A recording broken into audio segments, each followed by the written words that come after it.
Mr. Bill Grundler, he's back. In the house. Our favorite Hi. guest. I'm We will in say my that. mom's house right now. I'm not in the house. I'm not even in my house. You were at your mom's house the last time that we hung out. Was I really? No. You were. Yes, you were. The last time?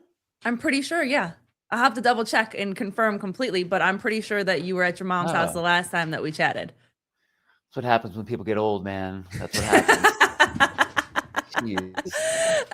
But congrats to Jeremy and Dylan. They just had their first show on our platform, and we were just talking to Bill just briefly before. Like, you have to take the playbook from what Sev does because it really works, and we can't be on this channel 24/7. We just can't. And why not invite other people to come be on this channel to run their shows that we feel like are going to bring value and have really good conversations? And they're all of our friends. You know, first it started with Jake and Jan, and they're going to come back. They've been super busy with new baby again. Congratulations. Yeah.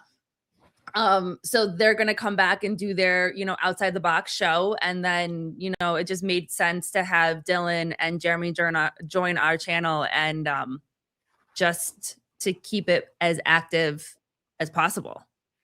Well, I think, well, first of all, following Sev's kind of his lead on that, how could you not?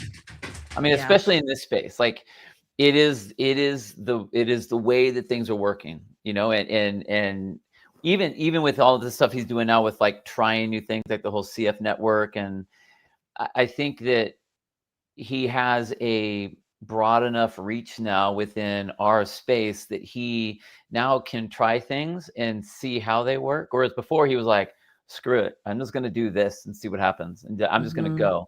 And a lot of times like it didn't go, but he just made it go, so how could you not copy that and take a page out of that playbook is for sure. So that's awesome, you guys. That's really cool. There was a fun thing that I did initially when I first saw Sevon's podcast, and it was just like it was like a web. It was like the Sevon podcast was in the middle, and there was a web of all of the things that stemmed from the Sevon podcast. Yeah. And it was an entire whiteboard that I had made. And I was just like, oh crap, you kind of have to. You can say it. Sevon touches everything. Yeah. And everyone. There's like, it's like, do you remember I wanted to bring this up too, the 2 degrees of separation from, what's his face? Do you remember the guy from Footloose? Yeah. There was like a 2 degrees of separation from him. And to me, that's the Sevon universe, is like there's 2 degrees of separation. Man, I almost feel like it's almost less than that. Yeah, right. Yeah, everyone is and the way everyone talks. 0.5. It's wild. But I think that to his credit, what he's done is he's been around for so long that everyone. He saw it in the beginning. He was able to really kind of set up a foundation in the beginning, kind of, being just the shooting guy, just the camera guy, just the media guy, and then getting into like all of his stuff, all of his interviewing skills that he had when he was making his documentaries, when he was doing the arm wrestling documentary or the special needs kid documentary. Like all of those documentaries got him asking questions that he has always been the one that could ask questions more and different and deeper and more intriguing than anybody else could or would. And so he's like, I mean, literally a decade ahead of everyone else in the scene that is trying to copy that. So he's just kind of like doing things. Like he's not even really looking at what people do. He's just doing it, and everyone else is kind of looking back at him to see what he's doing. But the fact that he has touched so many people or has been around for so long, man, I remember when he used to walk around the camera, not one athlete wanted to come around him. Sevon would come in and they would split. Like they'd be like out, he would come up when like me and Chase are broadcasting, and Chase would be like, oh shit. I'm like, what, man? And the thing is like, for me, like I never got nervous about it because I knew him before CrossFit. What a picture. Isn't that crazy? So funny.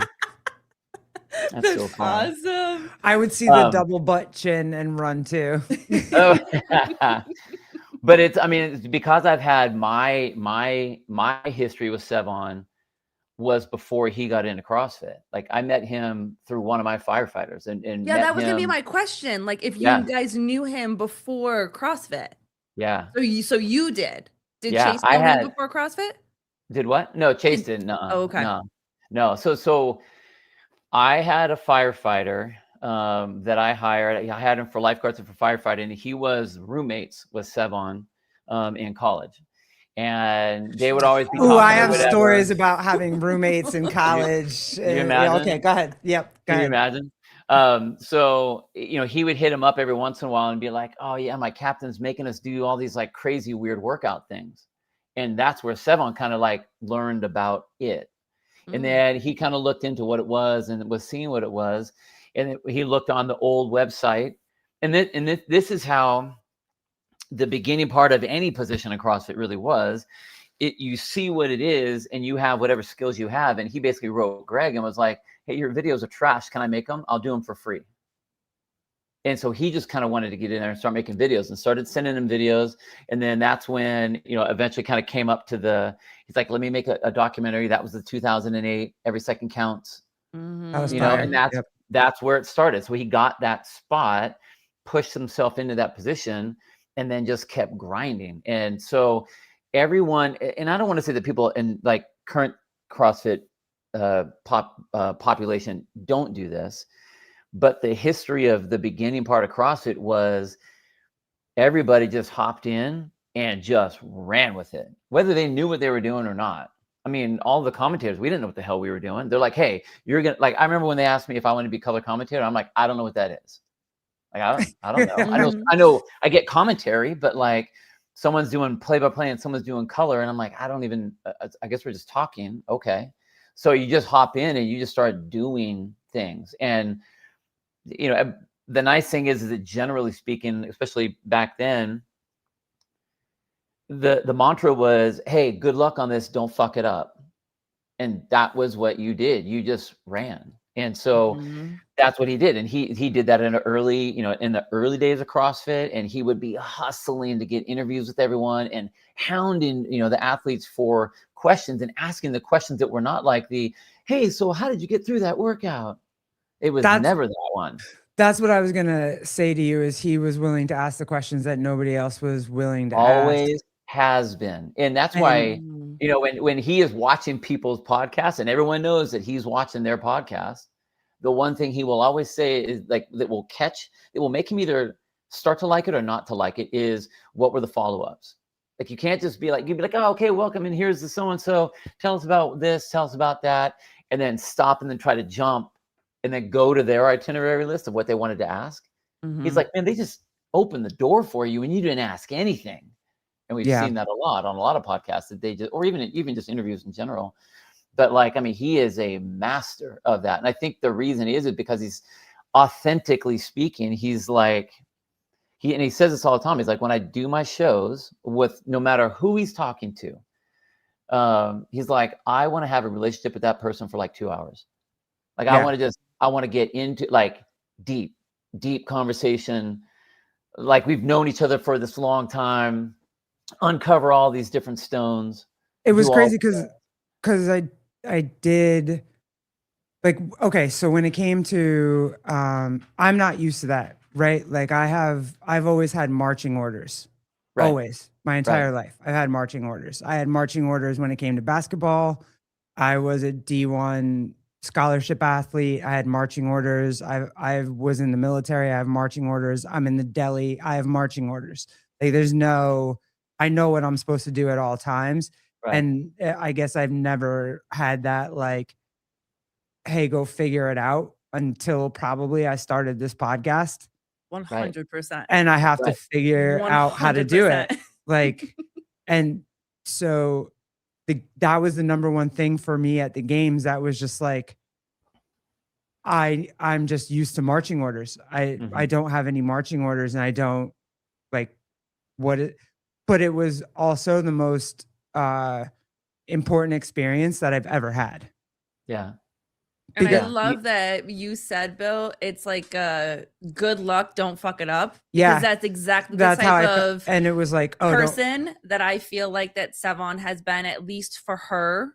Because like you have to like, yes, this podcast is us, but this trajectory is like her trajectory and then me joining. You know what I Yeah. mean? So like the relationship that she had with him or had with him in the beginning and continues to have with him, it's very much like, I'm not going to hold your hand to do it, You gotta figure it out. but I know Yeah. you can do it, you know? Yeah. And it's like, he did that the first time when he asked her to cover his morning show.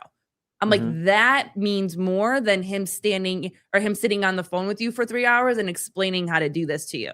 He's not going to 100%. do that. He's Yeah. not going Yeah. to do that. He's going to tell you or tell other people that you're not good, but he's also going to be paying attention to how well you do work, and what you do is she just worked hard. You know Right. what I Well, mean? So like he's the- very much that person.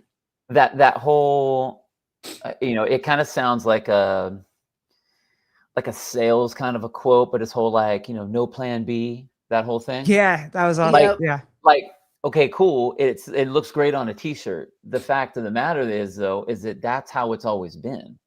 There's never been a plan B. Like, it's like, okay, we're doing this, go. And you Yeah, just like what go. happens And when there is no plan B? Like, how do you respond when there isn't? you know what the response is? You just do. Yeah. And I tell you what, like that is something.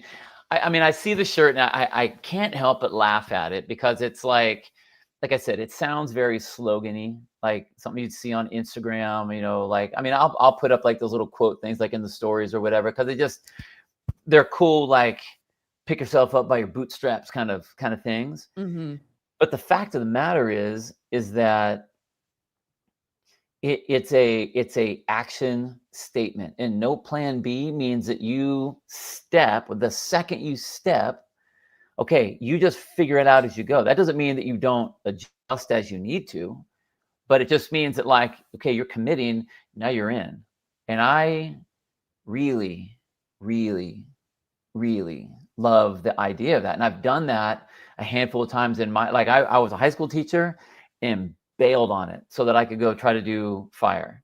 And then I got it, and then I was doing my fire thing. And then, like, when I had the gym, and the gym kind of came up, and it was like, okay, it's getting so packed and I'm so busy that I need to quit one of them.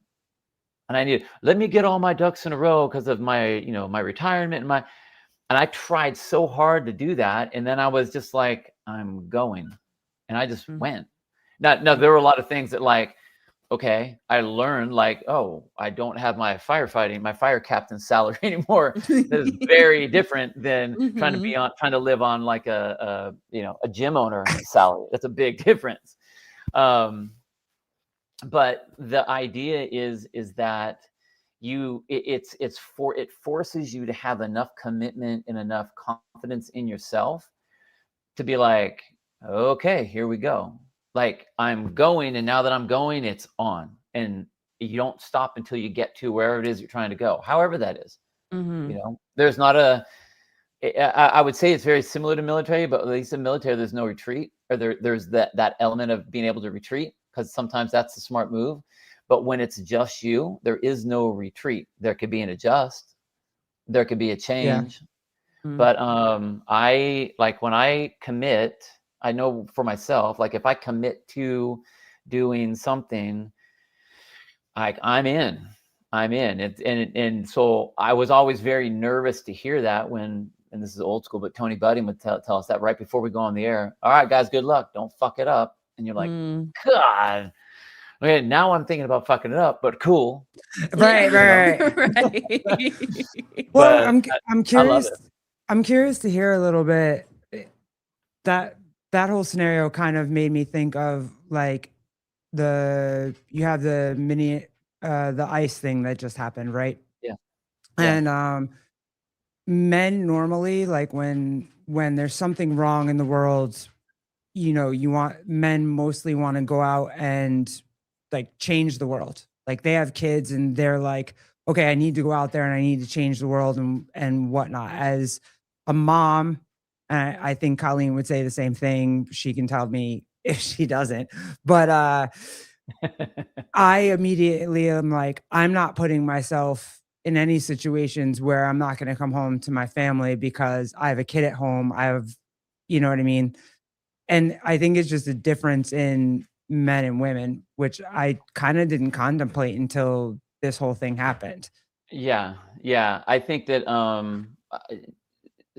I mean that right there is men and women even having a discussion, generally speaking, right? Like the Yeah. man always wants to try to fix the problem, Mhm. and the woman wants to either vent or emote on it or like protect it this way. Where Yeah. generally speaking, the male, the man is going to want to be like, well, let me protect you, let me get in the way of, so that I can Yeah. stop whatever's Right. happening or Yes. get you to another Yep. place or change the situation. Like, and I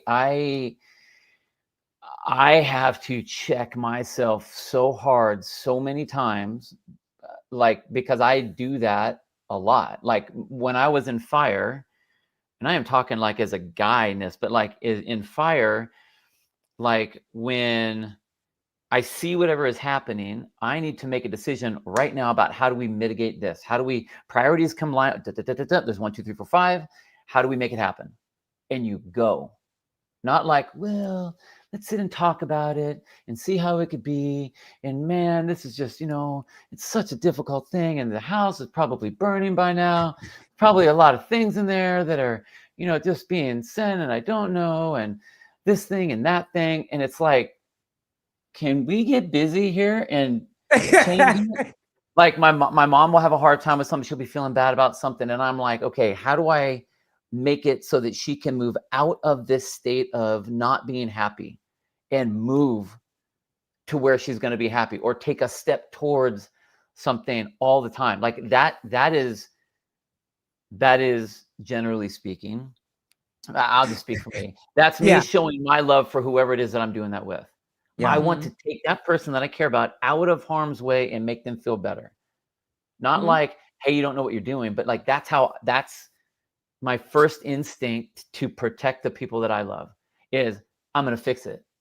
I'll make it. I'll just don't think of that. Think of, I mean, So your that is, first instinct isn't to like, let's talk about this for 7 hours and figure out how you feel about it? I Okay. have gotten much better at that. Thank God I'm old.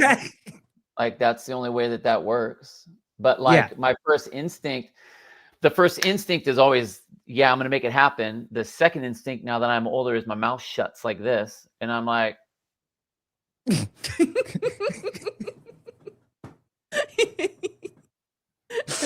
What do I need to hear? What do you need to say? like, I mean, it's hard for me sometimes. I don't know why. I don't know, what I necessarily saw from my parents. I mean, because that's kind of how you gain whatever, like that's your first setup of like, these are how things work kind of a thing, Mhm. I mean, my dad was a manly man. I mean, he was big, he was strong, he was a superhero. I was scared to death of him, but he was the one guy that we would always be like laughing and playing the hardest with, like the hardest. Throwing you up in the air, Yeah. like that kind of thing. Wrestling. I mean, that's That all we was ever my did. grandfather. Yeah, Oh, for sure. so like when you have that much love and that much fear all for the same person, like you watch how they handle things, and there wasn't like, he was the epitome of, my dad will beat up your dad. I mean, and my dad Yeah. would beat up your Would dad. actually Like beat that, up. Yeah. I mean, and I mean, I'm sitting here, I'm like looking at, pictures of him and stuff. And I'm like, that is where I got my wiring from, is that. Now granted, there's a lot of times have changed on a lot of things, and that reaction doesn't always work best. Not that it's a bad reaction, because I don't think it's wrong at all, because it's a protective measure, and who wouldn't want to have someone protect them? Right. I mean, that's you could cheese it all up and be like, that's the comic book, and that's the superhero. It doesn't, and I don't mean the man version versus the woman version, but like the protector is the one that's supposed to step in and protect you from harm's way, whatever that might be.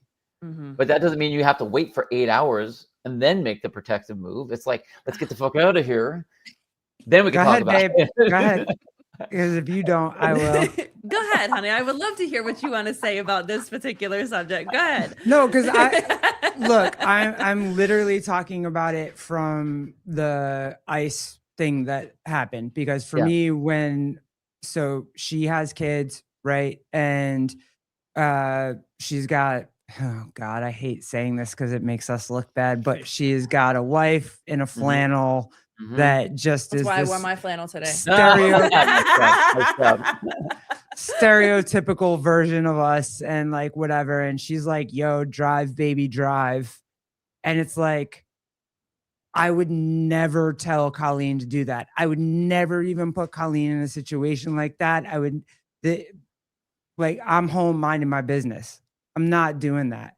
That's not a thing. Like, it just, hey, if I want to be a social justice keyboard warrior, fine, I'll do it from my house, but I'm not going out there to put Colleen in trouble or to egg her on to do crazy things that she shouldn't be doing or be in crazy places that she shouldn't be.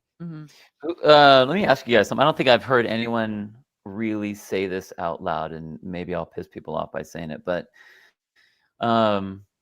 who do you think are the most aggressive when it comes to like those protesters, men or women? Oh, women.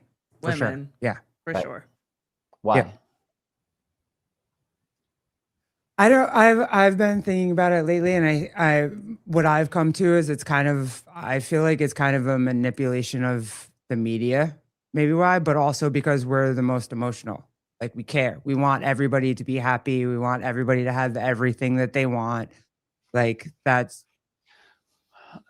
I agree with the emotional part for sure, and that's not a bad thing. I don't have a negative, like I'm not against anyone that is emotional or has emotional feelings about certain things. What I do think, though, is that I don't feel that that situation is that these women are, and we'll just say the ones that are protesting, the women that are protesting, not there aren't guys in there, but there are, but like the women that are in the protesting, they want whatever the thing is that they are wanting.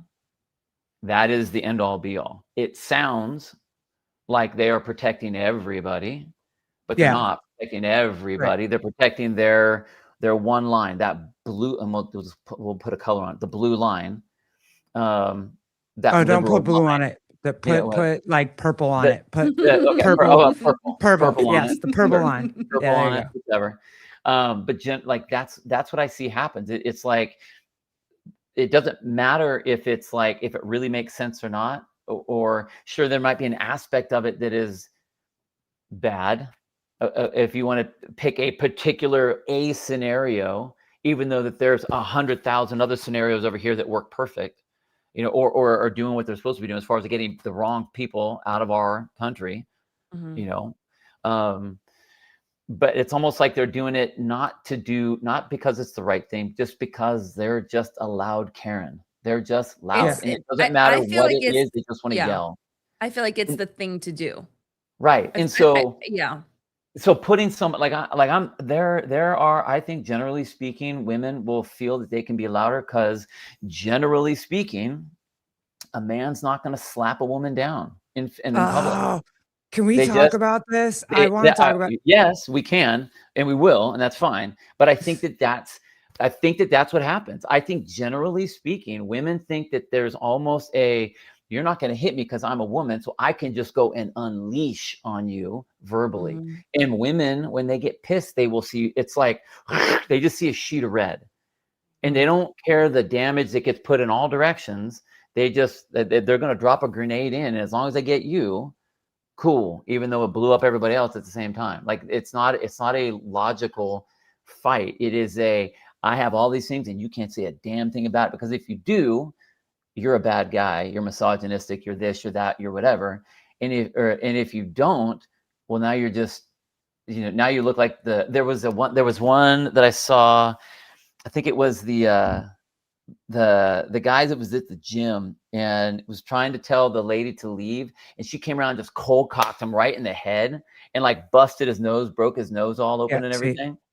And like I'm sorry. I love women. I have such an adoration for the female species. But if someone's gonna come up and hit me in the face, your ass is going down. Like Mm. anybody. I don't care.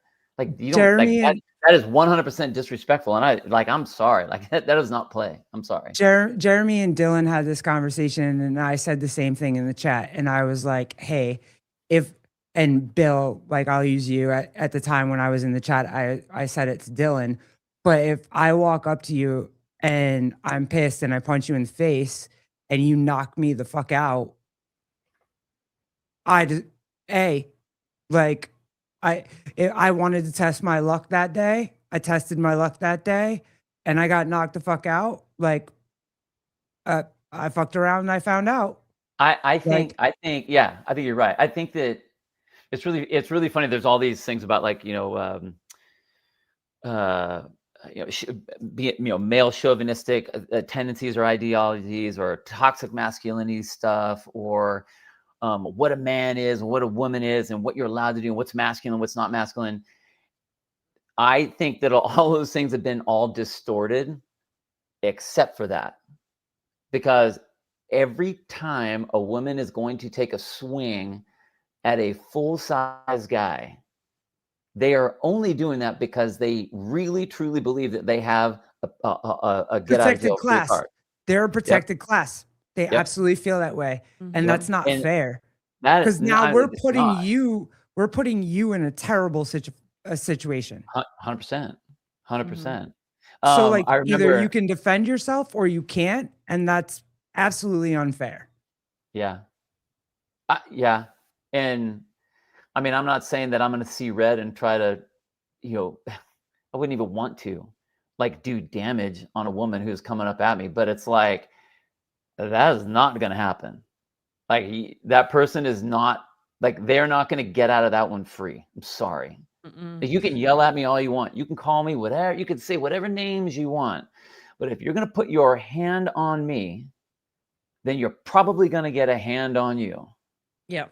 And then turn around and say, don't put your hands on me, even though I was the one that put my my hands hands on on you you. first. Yeah. And Yeah. so I agree with you. I think that it's a get out of jail free card that has been created within society of like women like keep like hands off women, but also turning I would never. around.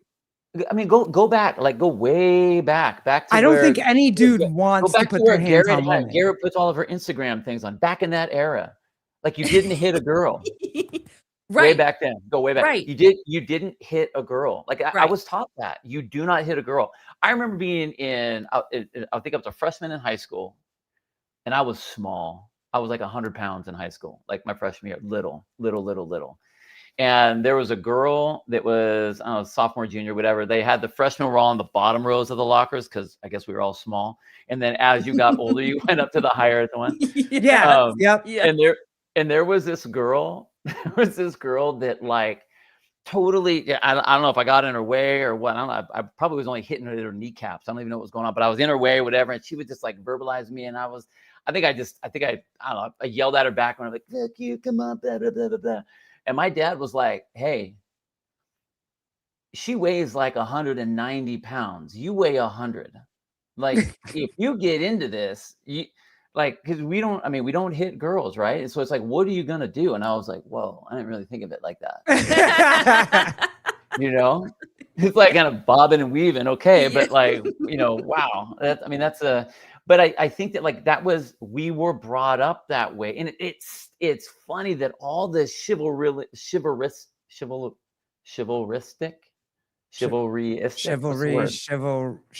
all of the chivalry, chivalry. all the chivalrous. I'll go with chivalry. All We of know the what you mean. chivalry. We know. Chivalry, yeah. All of those things. like opening doors. How dare you open up the door for me? You don't think I can open it for myself? Carrying groceries for. How dare you don't think that I can take care of this? And women, we could do whatever. Yeah, that was the dumbest thing we ever You did. can't do Damn, shit. but I can but I can take a swing at your face, and you're gonna sit there and take it. You can't do shit anymore. I saw. I do. a- No, I bypassed all that bullshit. I'm sorry. Oh, I still do. I I'm saw a a woman. man, I and I saw a will woman open the up the other door day, for you. and I was like, I really like your jacket, and she looked at me and left, and I was like, oh, No. we can't even just give compliments Lame. anymore. Like Lame. nothing. It's so lame. I mean, I That's still so hold the door open.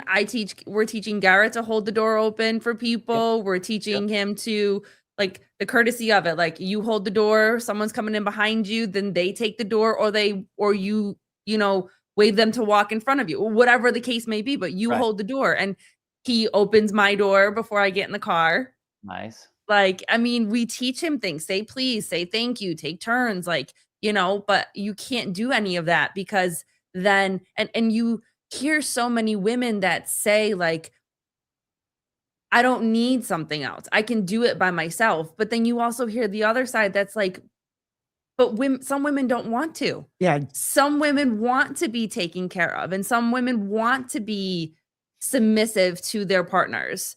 But you can't say that, God forbid, because No, you can't say know. that. I mean, I think I like that there is a Same, your mom. traditional kind of push that I am seeing some women in couples have, where that is very like traditional like that. Where is that kind of stuff where they say submissive doesn't mean that yes, master, I'll do whatever you say. It just means that, like, dude. here are the things that I do, and here are the things that you do, and these things are just kind of more Fine. physical out in the front, and these things like I'll take care and I'll do all the hugging. Like that doesn't mean a bad thing, Mhm. Right. It's like it's saying it isn't. It's a respect thing, and the way that I get around Colleen, like what you were talking about, how people are going to say and do whatever. I don't give a shit. I'm going to do it because it's the motherfucking right thing to do. Right. And that's the way I was brought up. And that shows manners. It shows respect. It shows courteousness, and it shows chivalry. And that is who I am. Consideration. And that is what I'm going to Right. do. So I will admit that if I hold the door open for someone and they walk through and don't say anything, man or woman, I will always say, you're welcome. Oh, me too. Yeah. Every time. Me Every too. time. Without fail. So I want to go back for a second, and I don't remember exactly what you guys were saying, but I heard somewhere that, going back to the not talking about it for 8 hours and wanting to just get to the point and keep it moving or whatever. Something that I heard, which was very eye-opening to me. I grew up in a household where you didn't talk about your feelings and you didn't express your feelings. And so now as an adult, as a wife and as a mother, I overly constantly am like, I love you. You need to hear that I love you. And I have to just constantly say things out loud. And I heard somewhere that said, and don't quote me exactly on it, but it's because the silence of my childhood house wasn't safe. Like the quietness of it, I wasn't safe in that. So for me now as an adult, I need to be sure. And the woman was using it in the context of like constantly asking your partner if you're mad at me. And I do that with Garrett all the time. I'm like, are you okay? Are you mad? Are we good? What's going on? And she's like, I'm fine. We're good. Nothing's wrong. But for I'm the quiet one. For me, I need to hear it. Now, like listening to what this person said, I was like, oh shit, that's a very big eye opener for me, because it wasn't safe in my household because there was no conversation. So I think that there is power in conversation. And I know from my own personal experience, and Garrett hates this because she's in the middle of this right now. Oh yeah. That's fair. That's fair. It. I know exactly what she's talking about. That's fair. I know that some of my biggest monumental growths and leaps in the person that I am have been going back and going through the shit that I went through so that I can finally just be able to say I walked through it instead of just putting it on the shelf. Yeah. And so she's in the midst of that right now. And she's like, this is so fucking annoying. And I'm like, yes, but when you start to get on the other side, you realize how awesome it is. So there is that time and place, whereas other times she'll start talking about stuff if it comes to the podcast and I'm like, just go do it. Just do it. Stop thinking about it. So it's very interesting how different parts of the life of your life and different conversations, like when it is time to sit down and have those conversations and when it is just boots to the ground and get going. Well, I think that depending on the immediateness of whatever the thing is that you're talking about, that kind of helps dictate. And some of it is, it has to be like, hey, I really want to talk about this. I just can't right now. Okay, Mhm. cool. Because the whole point of having the conversation is that you can actually have the discussion.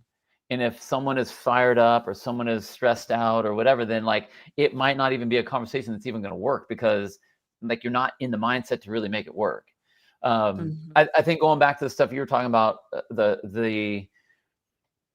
the compensation that you were doing from your childhood. I Yeah. saw this thing the other day. It was there isn't one argument that you have that you are arguing with that person. You're arguing with your childhood, the child Mhm. version of you. So it's Yep. like Oh all God, of I your hate traumas. both of you. Because it's your trauma, and like, and I had to think about that too. Because like, what the funny thing is, man, I guess I got it all flipped or something. Like, as far as I can tell, I think I had a really great childhood. Like my I did parents were too. together to the end, and Oh like my no, dad was didn't very have that. caring and my mom was very loving and they were very supportive. And so like I think about like, okay, if that's true, what does that mean? But the thing is that just because you had all these great things doesn't mean that you aren't going to have issues with whatever. There's still your own issues that you got to deal with, whether that is everyone's great. They think that I'm doing awesome. I'm a good athlete. I'm a good student. Maybe they're only going to like me if I'm great. Right. And Mhm. that's a kid version of that. So there are these other things that you were doing, these other things that like you respond a certain way or you react a certain way based on this whole foundation. And the shitty thing is that this stuff, especially if it's kid stuff, it's so ingrained that you don't even know that it's ingrained. Like, I worry about that even like with my daughter and her mom and the things that have been said and how it's been set up. I would hate for her to have any sort of ill feelings about me because of a seed that was planted in her head when she was 3 and then 4 and then 5 and then 6 and then 7 and then, oh, I don't say anything. Well, you don't need to now, man. It's like a full-blown lawn out there with all the grass that you've grown. Like, what are you talking about? So Yep. I mean, like that kind of stuff is really, really hard. And so because of that, you end up responding or reacting or overcompensating a particular way. The hard thing is though, and I liked what you said, because I think it's important, is that you said having to go through that is shitty, Mhm. but you can't say that you've grown unless it doesn't bother you anymore.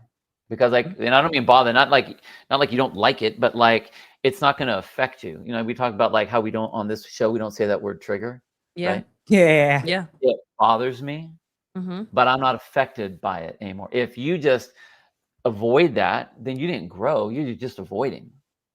You Yeah, just because are yeah, the avoiding it. difference is for me not leading, it's not driving my car. I always used to feel like my bullshit that I had to go through was driving my car and I was the passenger in my car. Right. Whereas now I'm the driver in my car and my bullshit is sitting in the passenger seat now.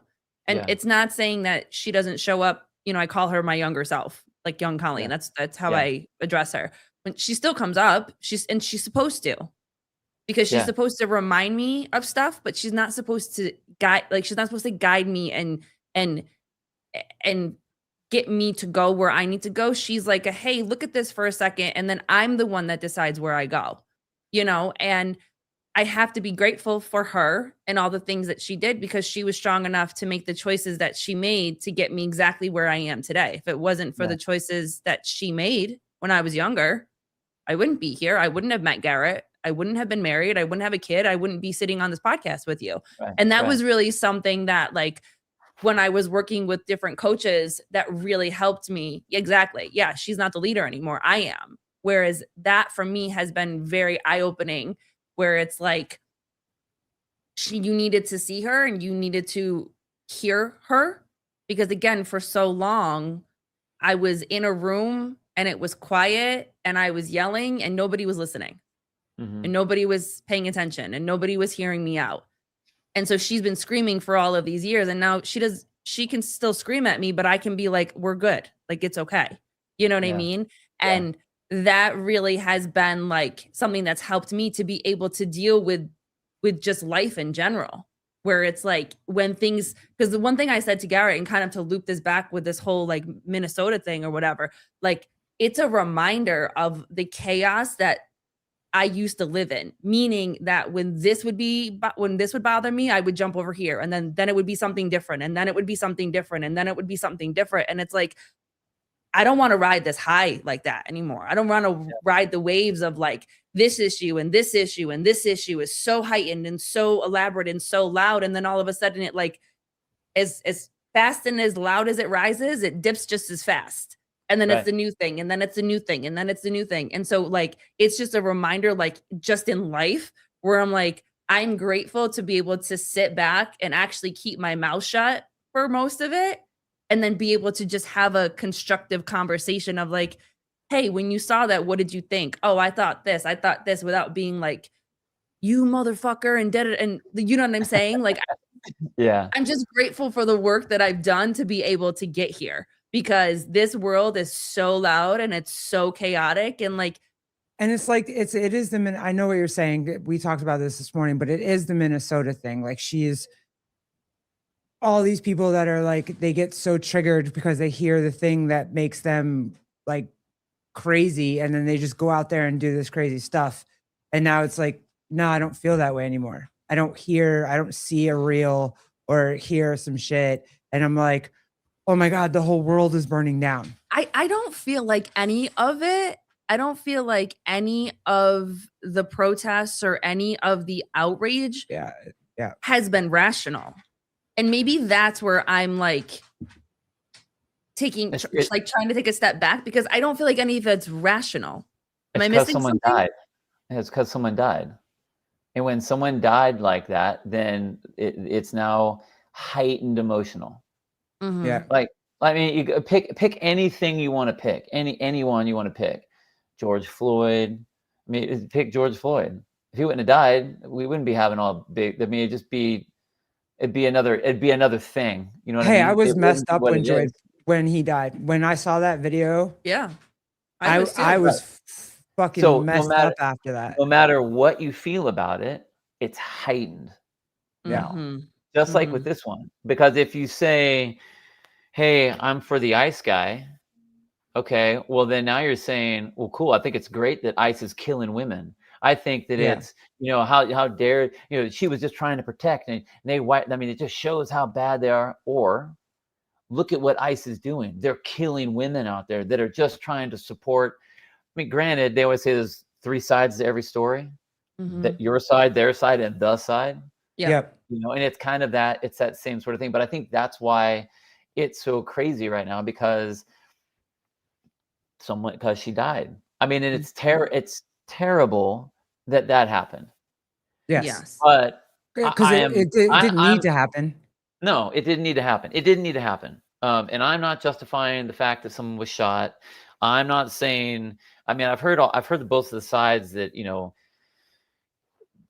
some people say, like, on the videos, if you watch the video, she's running him down and he took a shot and maybe he shouldn't take the other shots, but he did what he did because he thought he was being run down. Okay. Uh, the fact of the matter is that if you are going to get into, if you're going to go into a mosh pit Yeah. and not expect to get hit, Right. like, Yeah. you are purposely putting yourself in that position. Purposely putting yourself in that position. Mhm. And if you think, and I'm not talking about dying. I'm not talking about that. But if you think that nothing's going to happen, like, I think that's a very naive I way think to you look can at talk, it. but I think you can talk about the fact that it is talking about dying. Like you put yourself in a very heightened situation with two very heightened sides, right? Mhm. Like anti-ICE is very heightened. Yeah. They're very Then you got Ice, who that guy definitely had PTSD, and they probably have, you know, whatever they want to go. My point is, they want to go home to their family too. Totally. Like if a car's revving at me and coming towards me, I'm not looking at where the tires are headed. I'm not looking at, like, if you have the urge to run me over and not care, I'm gonna try to survive and go home to my family too. Like 100%. it doesn't. I don't like the fact that, like, who was it? I think it was JD Vance that said something about it, where he's like, one of the first things that he said was, you know, obviously sorry about what happened, blah blah blah, but you know, this officer just had this happen where he just got, you know, hit by a car in the same situation, so he's obviously going to be. No, it's not a.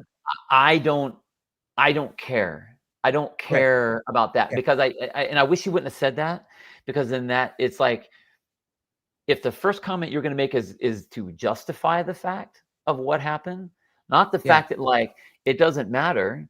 This car was coming at him, and that's what he saw as the officer, and he's trying to stop that, whatever the reason. And Sure, if you I'm sure felt like PTSD, he had sure. that level of PTSD, he probably shouldn't have been in the field.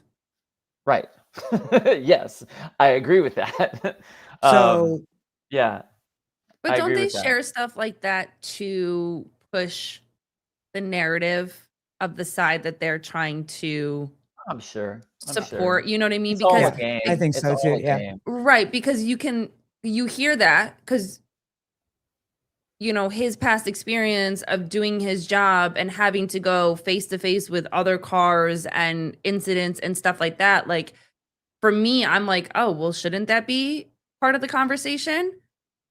But you just said it shouldn't be, because it should be the task at hand. And what is Right. the task at hand? Because if we're going to go back through all of these things that happened before, kind of back to what we were just talking about with my own personal journey, like, stay on task with what is the task at hand.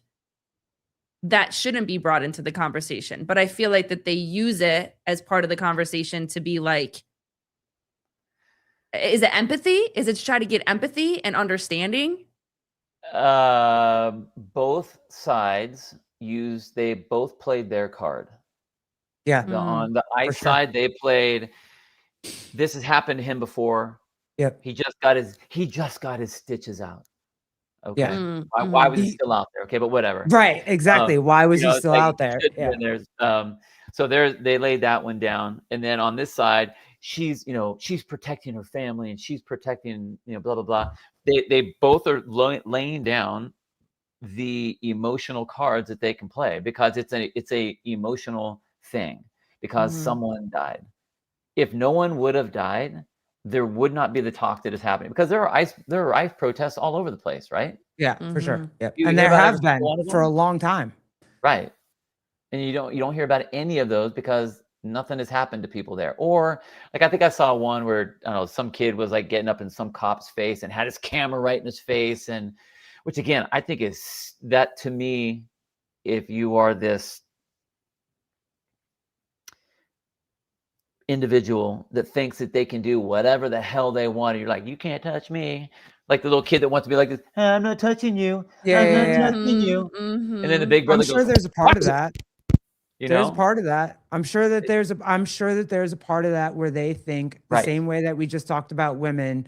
Like, if you go do some shit to men, that men can't touch you. And I'm sure that there's a part of that in there. Megan, sorry, go ahead. I was going to say, Megan said it perfectly, and I kind of agree with her in the last podcast. She said they're both wrong. And I absolutely think that there's, like, not both sides are wrong with this when it comes to the media. Like, she shouldn't have been there. And I fully believe this. There was no reason for her to be there. She wasn't, like, protest, fine. Stand on the street corner and hold up a sign and whatever, fine. I have no problem. Like, go protest, cool. But she was in a fucking shitty situation and a very dangerous situation. He was, and they used it. Like the right used this cop, like you said, he got dragged, he had stitches, blah, blah, blah. The left is using her as a martyr and whatever. And they're literally pitting us against each other. And But both that's how all of those things. That's how everything is now. Any like there isn't one topic right now that has come out. Oh man, I mean, like heavy duty. At least like the last like 10 years, it's like everything is, and you know, through COVID, through like the George Floyd stuff, like everything, it's either this or this. And if you're this, then you're the devil over here. And if you're this, you're the devil over here. And there is nowhere in between. And this gap is so wide that I can't even talk to you because you voted for Trump. I can't even talk to you because you didn't get a vaccine or you thought it was this or that, or you not that you didn't. Maybe you were like, man, I just don't know if I want. How dare you, camp it? And it's that abrupt. You're killing people because you're being selfish. How fucking dare you? Yeah. And it's all that. Every single thing that we get every into topic, gets every to that topic line every time. Yep. The and one thing from it's hard. It's really, really hard. The one thing for me that, and I don't remember how I said it to Garrett this morning, but it's this. It's the acceleration between a problem and someone being shot that is so scary in the world right now. Every single thing turns to somebody getting shot or somebody getting killed. And it's like this sacred, like life is sacred. And once it's done, it's done. And like the lack of awareness of that or care of that. Yeah, care of that, or the lack of like I don't understand how we got here where it's like people's lives really just don't fucking matter because when there's an incident, it goes from 0 to 100. I think it's because of the things that have happened over the last, like I said, handful of years. I think that's what's ramped it up. So every conversation, there isn't a conversation that starts at step 1. It starts at 8 out of 10. It starts at 8. Well, just because you're on that side of the road. You're on that side of the road. Always, and you know, pick the side of the line. And that's why. I mean, that's why nobody wants to, and no one can have a conversation anymore. And that's, I mean, like in all reality, that art has been lost. Now what it's turned into is not communication or discussion. It's turned into debate where you're trying to litigate. It's like you're trying to win. You're litigating. I don't want to just get my way or our way or this particular, you know, party's way. I want to crush you at the same time. How dare you think these things? We're going to smash you because you think this way, that way, the other way. You don't agree. Actually, you just don't agree with me. So I'm going to not just prove how wrong you are. I'm going to smash you into the dirt as flat as I possibly can with as much power and as force as I can. That is on every side. That is on every side. Yeah, for sure. And I, in every single occupation, there are going to be really good people and there are going to be really bad people. Period. Just because there are bad people in that profession doesn't mean that profession is bad. Right. And if you have and this will be I'm sorry. Like, it's not that I don't necessarily fly flags with like a red stripe or for fire and a blue stripe for cops or whatever on the back of my car or anything like that. But I do agree with, like, I was in that service. So these people go out every day to protect the people, everyone else that's out there. That is their job. And if you choose to stand in front of the people that are trying to keep it mellow, whether you are right or you are wrong or whatever, like if you are going to get in their face, I'm sorry, your ass should be slapped down, because you just think that you can go and say anything you want, and that is wrong. That is just wrong. So maybe they are wrong. Maybe the ICE thing in your mind is completely illegal.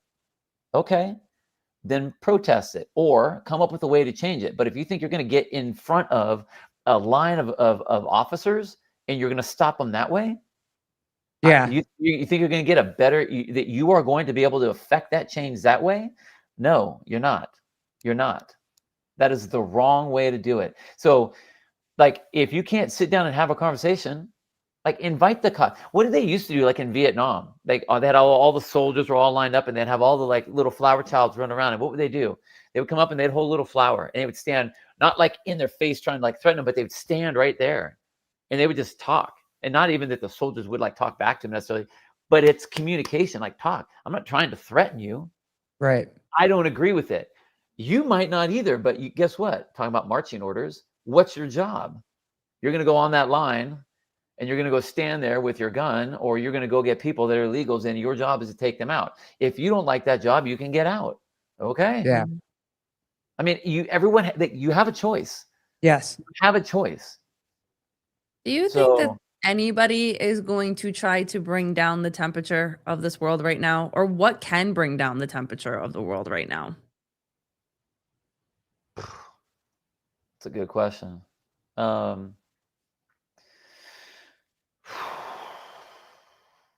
No, I don't think so. I think the way, which is shitty to say out loud, I think the way that it would change is kind of like from inside out, meaning you end up having pockets of people that they are living this particular way. They are communicating a particular way. They are trying to be courteous of people. They're trying to be whatever of people within realm, and it kind of bleeds out that way. Or families that, like, again, you teach little G the courteousness of the day, so that when he goes out and he does his thing, he's doing that, and then he teaches his people, and then, like, that's the way I see it going, because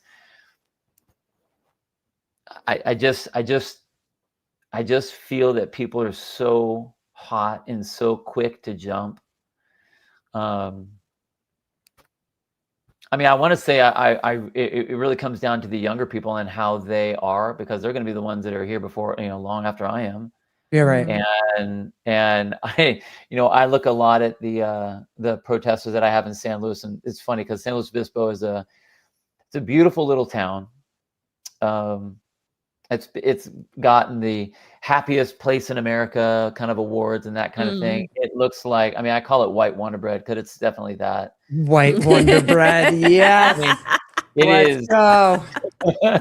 See, that'll be on go. Instagram. You guys just wait. That'll be on Instagram. You Yep. guys just wait. White bag with a little like blue and yellow and red. Yes. On there, Yes. White Wonder Bread. Yes.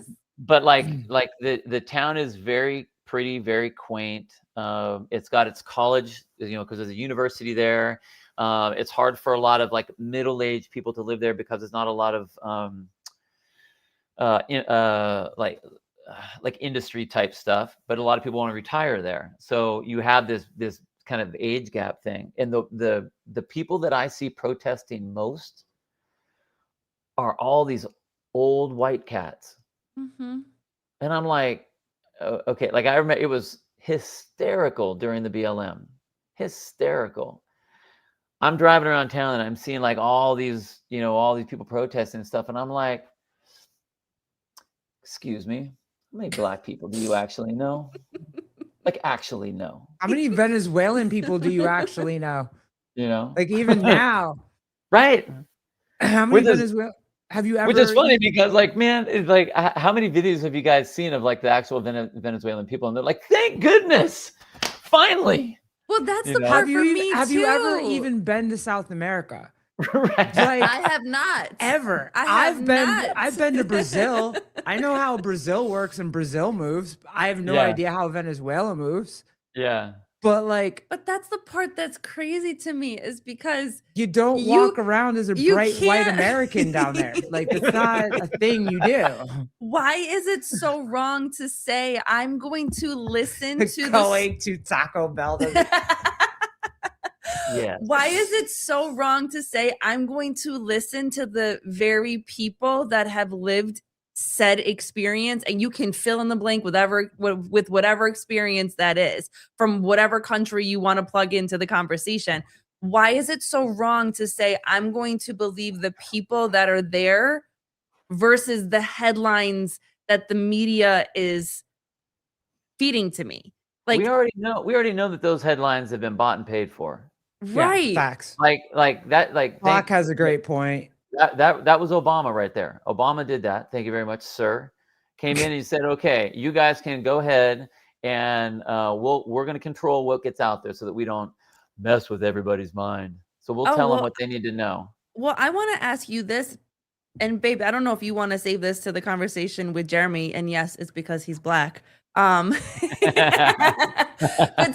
He's half black. But someone actually asked, do you think that racism actually came back because of Obama? Yes.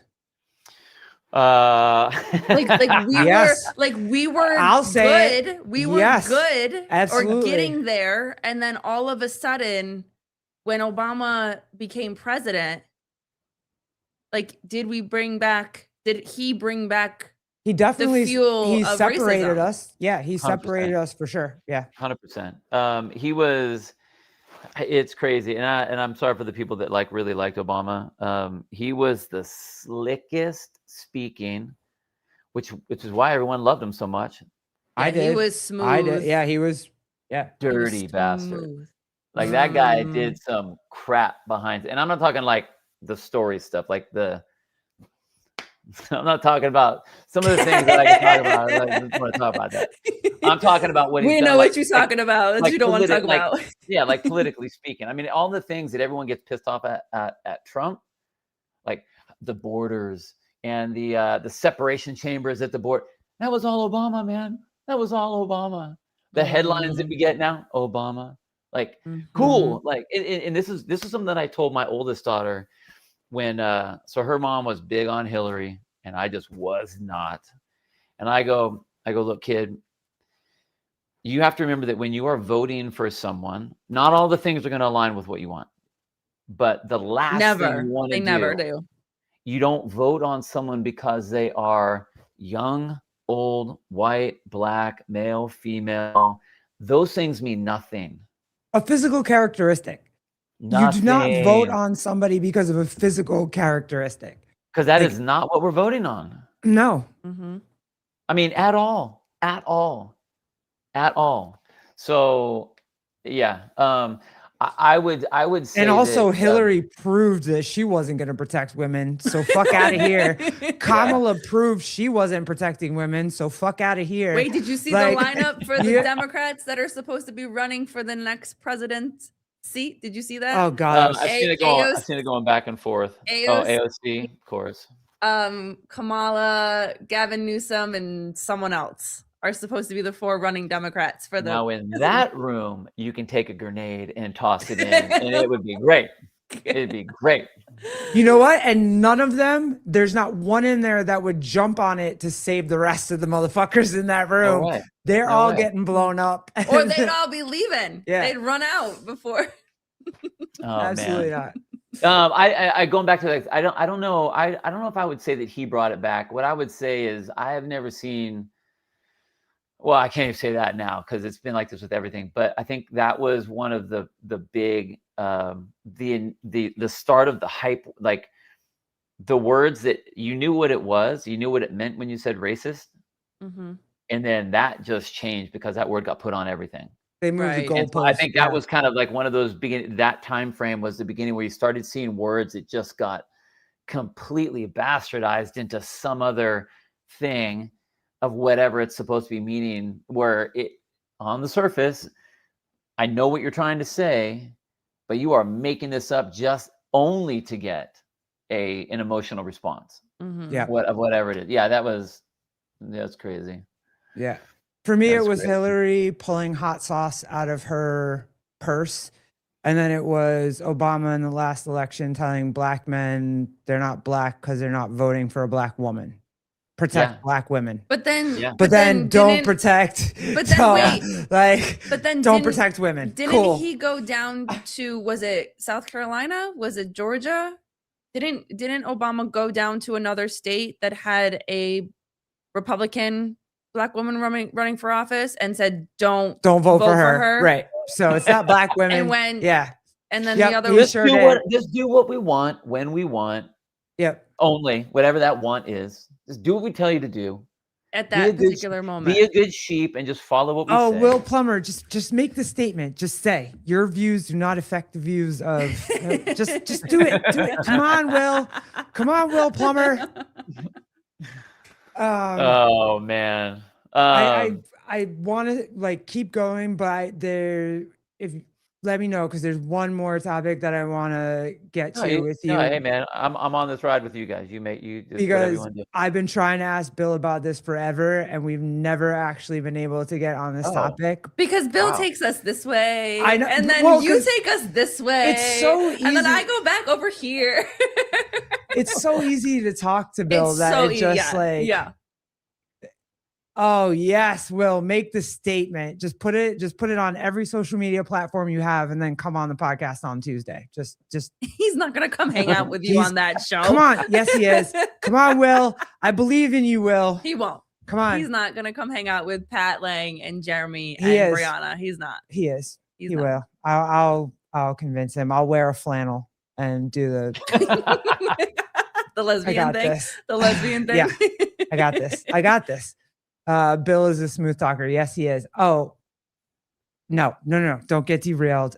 I've been See? Yeah, I've been the problem. Joseph, don't help me. I've been wanting to talk to Bill about this forever, and this is like Will Plummer, I'll wear a flannel. You're getting derailed. Got him. You're Sorry, getting I derailed. know. Okay, all right, Bill. I've written you a million times that we were going to talk about this topic, and we've never actually been able to talk about this topic. Okay. So here we go. This is a post that Andrew Hiller just put up, and I saw the post, and I have a lot of feelings about the post. Okay. And so I want to know, like, this hit me in my soul for some reason. Tagged like this gay guy and said, like, I thought this was you until I started talking. And I just don't understand, where is the disconnect? Do I not look like a female? Like, what's a trans person? What part of me do I look like a guy? I know my voice is Judas the jaw. I hate my voice, right? Like, don't love that. It's already deep and weird.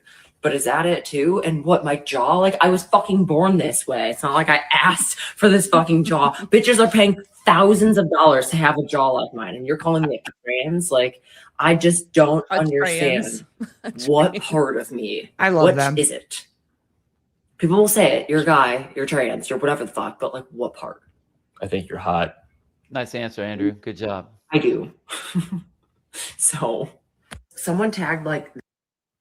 For me, this just proves the point that I've been trying to say the entire time. And I like when all this shit started happening with the weird like alphabet mafia, whatever, when they came and started taking over all of our shit. And it's like, my number one point was there was a time period where, yeah, if I went into a bathroom, someone would say like, oh my God, you're like the men's is this the men's bathroom? Is it the women's bathroom? And I could just be like, it's the girls' bathroom. I'm just a really tall girl and I play basketball. And that was enough. Now with all this bullshit that's happening right now, with you can identify as this, that, a cat, dog, whatever, it's like they don't believe you when you say it. So now you have a bunch of women and look, Alexis is gorgeous. She's a freaking beautiful girl. Like, I didn't even realize she had a deeper voice until she said she had a deeper voice. And then I was like, oh, okay, your voice is a little deeper than my wife's, whatever. probably not deeper than mine. Like, but Damn. it never even crossed my mind, like, not one time. But she's getting it. If Alexis is getting called out on every social media platform for being trans, like, what are we doing out We here? have officially lost We have it. officially, I get it. I'm 6 feet tall. I have a wingspan. You've seen me. I have a wingspan. I'm a big girl. I got legs. They're not like model ones either. So like, I get it. It's your back, babe. I know. Men are just jealous of your back. Like, and I wear sweatshirts and sweatpants. She does not, but like, no one like, even if, look, I could walk into a women's bathroom and they could say some shit. I could flash them, show them my boobs, and they would still say you bought them, even though they're like under my armpits at this point. And they would still be like, yo, you bought those. Like, you can't win anymore with all the shit that has just been happening. And if Alexis can't win, fuck it. I'm just not going out anymore. Like, that's what they did to us. That's literally what they did to us. Yeah. So again, under the guise of not wanting to hurt people's feelings, right? That's where all of this stuff started from. Sounds very nice on the surface, which a lot of very liberal type things do. But you cannot take things at paper thin depth and make all of the things that you're supposed to do and actions and policies and laws and rules and bathroom changes and whatever else based on the thinnest piece of paper of the first question, or the you know that emotional sort of a setup there. We have gone so far in the wrong direction of trying to help people that now what we've done is we have hurt. It's the loud minority that is completely skewed the majority. Like, no one now can do anything. It doesn't matter what you say, even if you say the right pronouns, you're trying to be respectful and like, are you a man or a woman or sir, or they didn't say like, all right, dick. I mean, like, if they're trying to ask, I've seen like the airline videos that we've seen where someone says, excuse me, ma'am, it says that here, it's like, I am not a ma'am, or the other way around, whichever. Right. And people get all bent out of shape, and it's like everyone has been given this idea that the world has to bend their knee to them. Yeah. And enough people, and I'm talking policies, and I'm talking laws, and I'm talking universities, and I'm talking, bathroom, switching and retail store clothing and whatever, that it's like, be whatever you want to be, it's totally fine. Well, and everyone will adjust to that. Like, hey, be whatever you want to be, fine. Yeah, but I don't gotta play your game. Right. I don't have to play your game. Garrett, if I was like, if I didn't know you and I saw you, be like, hey, what's up, dude? Right. Like, if that's not me being a dick, it would me being like, well, I've never seen you before. I don't know. Right. I know that maybe I just saw you like that. You know what I mean? If someone was to say, like, to the fact that someone was saying that about Alexis, it's like, okay, you're either one, just trying to throw some bullshit out there to see what you can kind of troll for, or that's the world that you live in, that you are constantly, who else is different like me? And we're going to see all the different, we're going to bring out all, you've got to celebrate the uniqueness and differentness of everyone. So that's all we're going to talk about, instead of, hey, this person that's a good person that does these things, has these accomplishments, these struggles, these whatever. Those don't matter. What color furry ears do you wear on a daily basis is now what matters. The fact that I have fifth graders, my daughter's a fifth grader, her and her friends, where the word furry comes into a conversation, she's 10. Yeah. No. They're like, yeah. oh yeah, this is what so and so would look like if they were a furry, and I was like, Nope. what? Bye. Excuse me? Yeah. Like, Mm. whoa. So like that kind of stuff, like that is where we are. So you talk about like, how do we come back from that? Like there has to be a massive implosion for it to come back. Because there's no way. I don't 10 think years we're ago, that far from it. Honestly, I really don't think we're that far from it. you have to like if people If that people far are from the implosion you're talking about, Yeah. I don't think we're that far from the implosion. it's gonna get worse. You mean? Oh yeah, Oh God. because it's got to get to this point. This is the only way. I think, because what are you going to do? Have conversations with everyone and make them feel different? No way. There are people that No, feel yeah. empowered by this stuff now. I So know. what has to happen is it's got to get to a point where it is so out of whack that it basically just blows up on itself and burns itself down, burns itself out.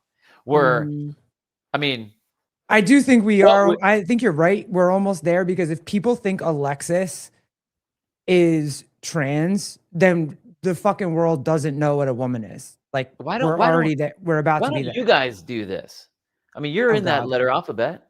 I wish, and I've asked you. I've Don't asked put you us about in this. there. Hold on. we- Wait. I'm not- Bring it on down. I'm not in that.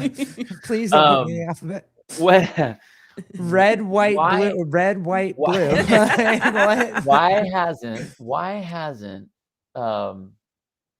Why have the homosexual community been okay with if you guys have grown up saying like, look, this is how I've been. Like I just feel this way. I am who I am. I like Colleen, but I know who I am. Not like, well, I'd really like to identify as a blah blah blah blah blah blah and go through this thing. And it's like I'm going to be this way one week and this week. Like it would seem to me that like all of those people, all of those other letters, have robbed what you guys were even wanting to do in the beginning. Like Yes. the implosion part. Yes. Here's the implosion part. That the LGB Just that Divorces. fragment, Divorces. battles, and that's where it blows it up. It's I think starting to. It's starting that's where it to. blow it up. Because there are a lot of LGB influencers, on social media, whatever, that are talking about the divorce between the TI rest of the alphabet, because it's like You're trying to erase us. literally You're basically trying to erase us. LGB literally means who I enjoy sleeping with, who That- I that- enjoy that's it. having sex with. That is is it. it. The Yeah. rest of it Is identity. is identity, which is not the same. And there's and I have to thank Olivia for this because she was the one that brought have you ever heard of Buck Angel? Trans man. Trans man. So female to Right. transition and to he male. looks like a dude, like yeah, straight up he dude. legit. You But wouldn't he know. was just on a Can I wait? Can you guys hear me? Can yeah. you hear me? Yeah. Yeah. I don't hear you guys. What happened? You can't hear us anymore? That was a good part too. What the heck just happened? Damn. Hold on. Okay. Okay. Hello. I didn't mute him. He's No, he muted still himself. fine. Yeah. How about about now? now? Got it? Shit. Hold on. What if I just take these out?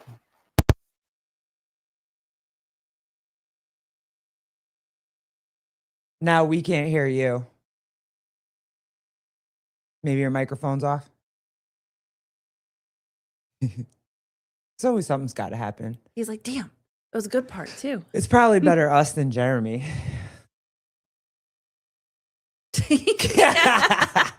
Can I? Oh, I can't unmute him. There we go. Well, now I I can just hear can't you. fucking hear you guys. What happened? You can't hear us now? I'm gonna hop out and come back in. Okay. Yes. Okay. Fire. Meg, Damn. That was good. Alphabet Mafia has ruined the OG letters. Yeah. But yeah, that's Yes. Buck Angel. Mm-hmm. Yo, he does. I mean, he's even more now. He has Yeah. like a full beard Yeah. and everything. Mhm. But he knows it. But like, he was on a podcast the other day, and I'll say this, and then I guess I'll say it again when Bill comes back on or whatever. but he was on a podcast the other day with Maybe he spontaneously went deaf. That's fair.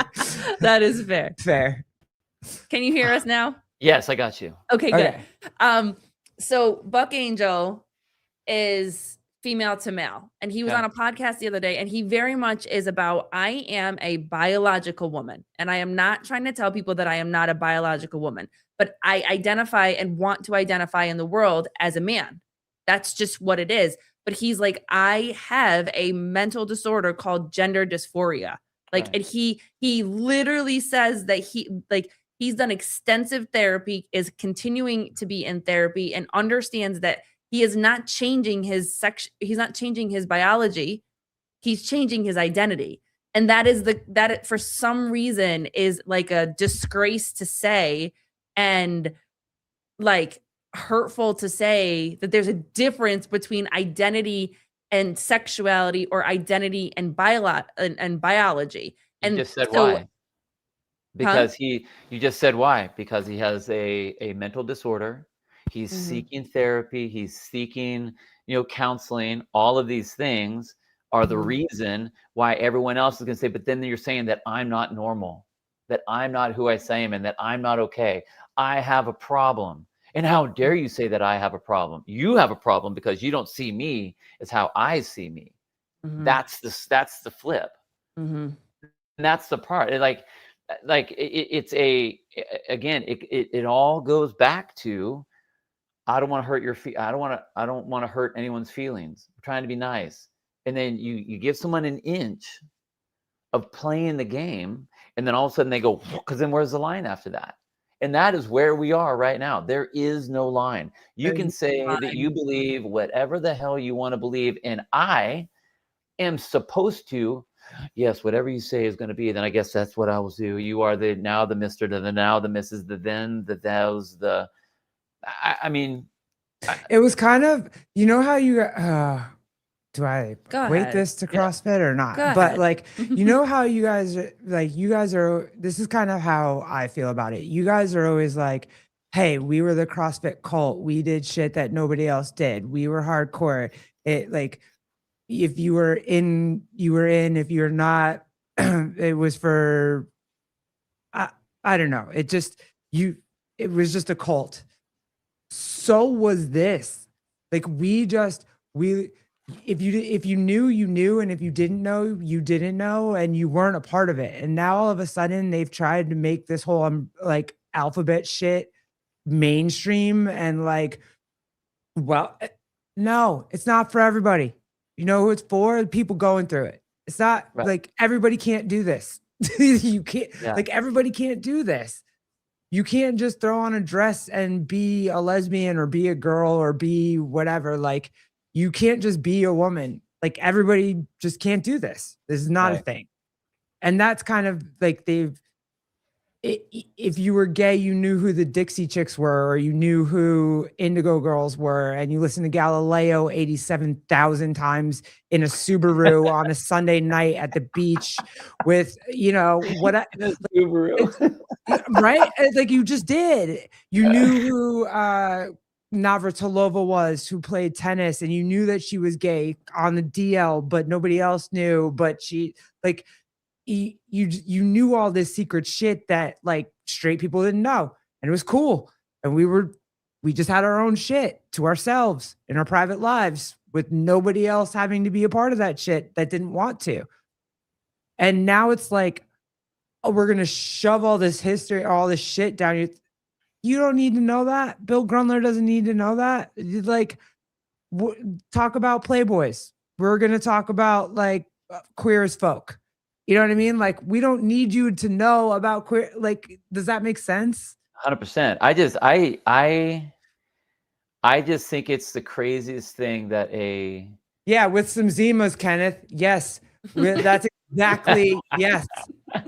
Facts and some fucking I forget what it is. I'll think about it later. But yes, you're Or correct. you in your khaki pants. You were with your correct, sir. Timbs, Yes. with your white beaters on. Shopping at the Gap and with your American backwards Eagle. hat. Fuck like, yeah. Yes. And straight people didn't. Well, I didn't need to tell straight people that. I just did it. It was fire. It was awesome. I knew how to change tires and change oil and build bonfires. That's all the fuck, like, whatever. I think that like it's the craziest thing that marginalized group, your marginalized group, and I'll just say that within the context of this comment, are so old school, old news, don't even want to talk about it. Like it's amazing almost that you're still even on the list. I don't understand. Like that to me is weird. Like we started adding pluses in weird like in that is when you know you are getting real close to the fuse going off. Mhm. Like it was, again, it was supposed to be supportive, and then it just kept going. Yeah.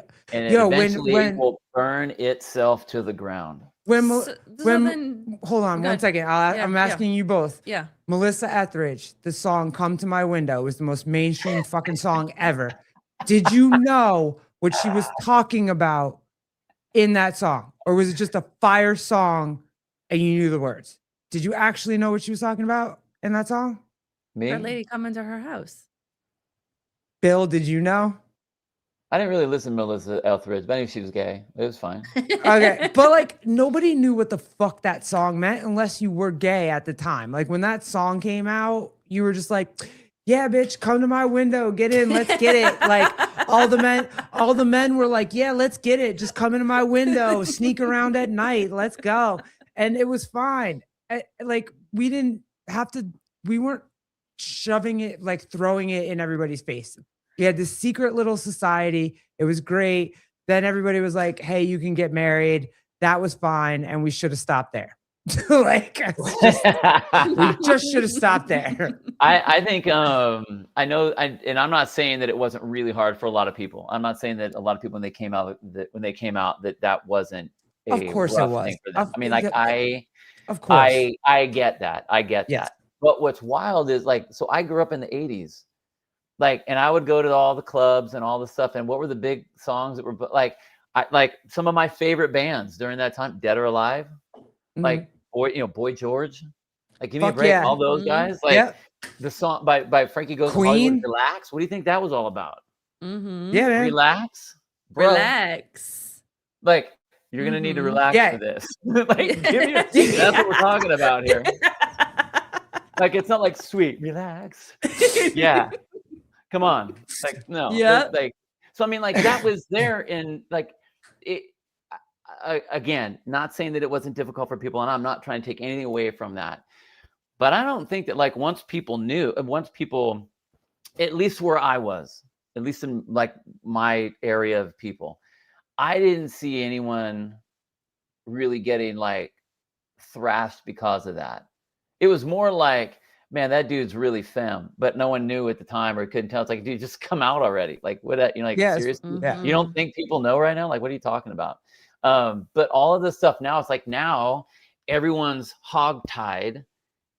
You can only say, you can only think, and you better bow down to these people because they're marginalized, and you will say it this way, and you will do it this way, and you will say, and if you don't, depending where you are, it can be a misdemeanor. You can be thrown in jail for it. You can lose your job because of it. Yeah, it's crazy. It's like, what are we even talking about right now? I know someone that had to make the choice to stay at their job or to leave because there was an adult that thought that they were a furry and there was a litter box in the bathroom. And this person was like, dude. I can't. I just want to come to work and do my job and not have to worry about, God forbid, saying something or, I don't know, saying excuse me as I'm trying to go in the fucking bathroom and this person is pissing in a fucking litter box. Like, and they left. They ended up leaving that job. And it was a very, very well-paying job. You know what I mean? But they left the job. They're like, I cannot. And you hear stories. What are you going to do? Right. So what are you going to do now? Like, okay, so that guy, that person that's a furry, is told that they can't It's do so that. stupid to even say. It's so dumb. It's so dumb Mhm. because like the thing is, like I would say, depending, and I don't know if it's a man or a woman or whatever. If it was a man or a woman, I would say because he, not it, not they, not she, he, Mhm. whatever. If he said, "How dare you? I'm gonna sue you for discrimination," in this day and age, that company would lose. And Mhm. that's shitty. That's what I mean about like everyone's hogtied. Like you can't do anything outside of that. The only way that it will change. God, I cannot wait to watch the Civil War. Please, you guys get into it. Pick up your arms, my lesbian and gay brothers. Like pick up your Nope. arms and I'm start good. taking them down. It'll be really easy. I promise. They might whip you with their tail or something. They won't know how to walk on high heels that well. I promise. See, that's the one thing I'd be like, oh, I can't fight a furry because I'd knock the fuck out of them. Like they're a privileged Do class. it. 'Cause Just do it. But that's the implosion. That's where it will happen. I think that like in all of these things that you're talking about, doesn't, I mean, whether it's that or these things where we are in this situation now where it is a boiling box and it has to Yeah. like it's gone. We are so far past the line of like, we could have a couple conversations and write it back this way. There is no way. We are so past that line on all of these things that the only way that it can get fixed is it just has to keep ramping up until it just burns the fuck out. Which I mean, and I hate that. I hate that Clock is Pat tonight. Come on, that didn't happen. Stop listening to Fox News. I'm standing in for Pat tonight. But wait, this brings up a question I have though. So if that is always the defense and that is always the argument of it doesn't actually happen. It doesn't happen that often. There are isolated incidents. It's only some. The statistic is this small. Blah blah blah blah blah. Then why is the outrage to fix the masses? If these are small, isolated incidents that can be fixed on an isolated level, why is it that the protests and the movements and the outrage is for the masses?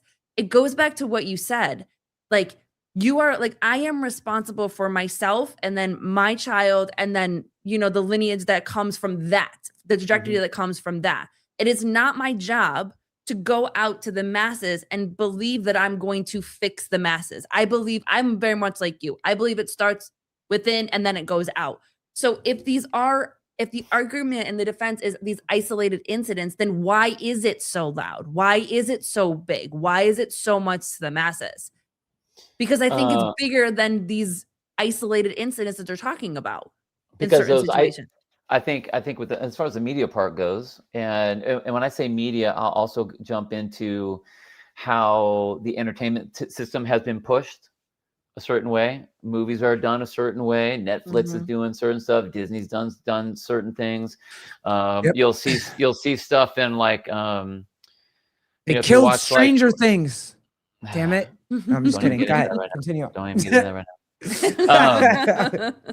I was praying for a hidden Something episode that was supposed to be on it. Whatever. Anyway, the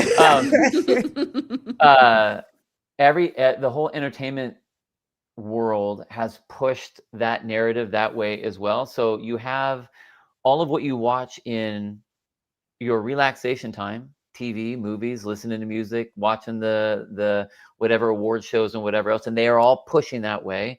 And then you see the isolated incidents on TV, the ones that are like hyped up, all emotional as you can get. It's either going to be, about a child, someone dying, and they'll push that either way that they want to push it. Racist, discriminatory, all of those things to push that emotional drive. So yes, all you can do is control yourself. I mean, unless you're want to make a change and you want to get into office or get into a situation where you can affect some of the policies, you can affect some of the those sort of like laws that get put out or whatever, how things get run, whatever. But generally speaking, you got to work from the inside and work out. But it's really hard because if you have your neighbors down the street and all they do is watch NBC, ABC, MSNBC, what do they hear? The same isolated incident over and over and over and over and over again. And if it is isolated, and then like, okay, if there are people that think that they're trans, but it's an isolated incident because there aren't that, like it's not that high in the population, then why are we giving that much? If that's another isolated instance, why are we giving it the time that it needs? Because that's all we hear about. Yeah, that's all more, we hear about. Yeah. Yep. So like, I literally don't think we were giving it any time until it started affecting children and it started affecting women's spaces. The minute that shit happened, then everybody was like, what the fuck? But before that, you guys, no one gave a shit. I did not give a shit. Like, I was like, hey, do you live your life or whatever? And this is the one thing that I always ask people is my views changed the minute that we had him. Yeah. The minute that we had a kid, my views started to change drastically. A lot. And so I just think like, hey, if I wouldn't have even, trans wouldn't have been even on my radar until you started talking about children and women's spaces. And once that happened, like, I was just like, okay, did you want to be in the spotlight? Because now you are. So whoever's putting you guys in the spotlight, which I'm sure you probably didn't want to be in the spotlight, but now I think they did. I think I really do believe this. I really do believe this. When you guys were doing your thing, you're talking about like being the OG lesbians and stuff like that, and what you did, you guys just did your thing. You had your group, and it's like you didn't want the spotlight on you. You just wanted to be able to do what you wanted to do. Yeah. Yes. Why? I haven't seen any of that other group, any of those other letters act that way. Just let me be what I want to be. Just I don't want fanfare. I don't want any of this. I just want to do what let me do what I'm going to do. Because the thing is, like, when you start demanding all of these rules, regulations, changes, adjustments for you, and you feel empowered enough to say that, like, you're not doing it just for you now. You're doing it because, like, I just want to be me and have everything for me in my way. Like, I'm a white male. I don't have that. Yeah. And I am that guy that they're talking about. I mean, I don't look like those guys. Yeah, you're very. But I'm saying. No, I get you. But I am the older white male. You're not Chad. Wait, where's my white male? I get everything thing. I haven't gotten anything. I get they'll start calling you a boomer. Well, I'm an Xer. Thank you very much, Gen X. I know. but that's why I don't give a shit about playing all the games. I'm like, I will open the door for you. I will call you sir. I'll call you ma'am. The insult is a boomer. Like, that's what they're using as an insult now. Is like, you sound like a boomer, and it's like, no, we don't give a fuck. We grew up in that era. Yeah, Clock. I see you. Yes, they did that. I love the articles popping up now and then about how straight men are bigots for not wanting to have sex with trans women. Hilarious. Yeah, we get the same thing as lesbians. They're like, you should date a trans woman. It's fine. You're still a lesbian. And I'm like, no, I'm not. And I'm not dating a dude. Like, that's the whole entire thing of like why you're trying to erase us. We do not want to sleep with men. That's the thing. And like, fine, you look great. You look like there's a couple of trans women that are absolutely fucking gorgeous, and you wouldn't be able to tell if they used to be men. And I get it. However, when you start to have sex and you find out very quickly. It loses the edge. Hey. I'm just saying, it just takes it away. And this is coming from somebody that has slept with both men and women, and it's not the same.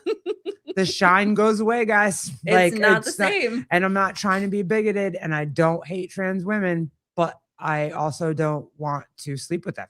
Like, that's not it. The whole thing about being gay is who you want to sleep with. And so that's why they say when the flag, they always say the gay flag is like this whole I love and unity and what. No, it literally denotes that we are people that want to sleep with the same sex. That's what it was made for. Dive in, That's people. Dive in. It has nothing to do with I love the country. I love people. I like it. Just tells you. I mean, and Bill would get a lot of free drinks if he got Yeah, went you into would. a gay bar. Yeah, you would. I could bring you to a gay bar. You get some free drinks. You wouldn't have to do shit. You could just wear a sweatshirt. I mean, like lesbians would buy you a drink too. Like Lesbians you'd be would good buy to you go. a drink. Put their arm around your waist. Yeah, absolutely. Drag queens would love him. Oh God.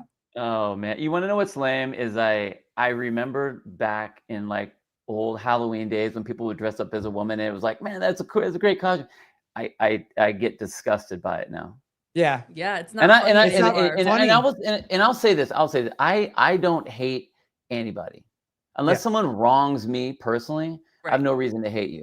Mm-hmm. But I do not subscribe.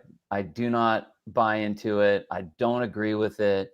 And so I see people now trying to do the costume like they did, you know, in the 80s or in the 90s or something. It doesn't work anymore. I'm like, no, man, like, no. It's you can't even say that it's the same thing anymore. Like, and that's not.